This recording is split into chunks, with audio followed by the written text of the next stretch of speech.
يعني بصراحة كده أنا ما بقتش عارف هما الأطفال ما بقوش أطفال ليه.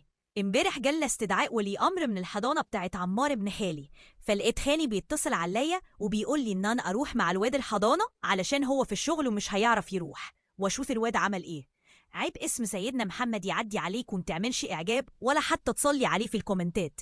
قلت ماشي وخدت الواد من إيده وطلعت بيه على الحضانة ودخلت وبسأل الأستاذة هو الواد ده عمل إيه. لقيت وشها اتحول وقالت لي بص يا أستاذ لو سمحت الكائن ده أنا مش عايزاه معايا هنا تاني في الحضانة. فأنا قلت لها اهدي بس بالراحة، كائن إيه؟ ده طفل. راحت بصالي من فوق لتحت كده وقالت لي طفل مين يا أخويا؟ ده مستحيل يكون طفل، ده سلوكه سيء جدا. فأنا قلت لها ليه كل ده؟ هو عمل إيه بالظبط؟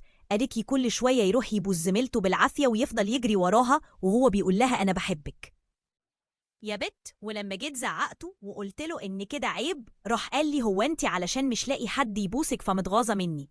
عارف ان الواد فعلا قليل الادب وما شافش تربيه، بس انا هنا كنت واقف كاتم الضحكه بالعافيه.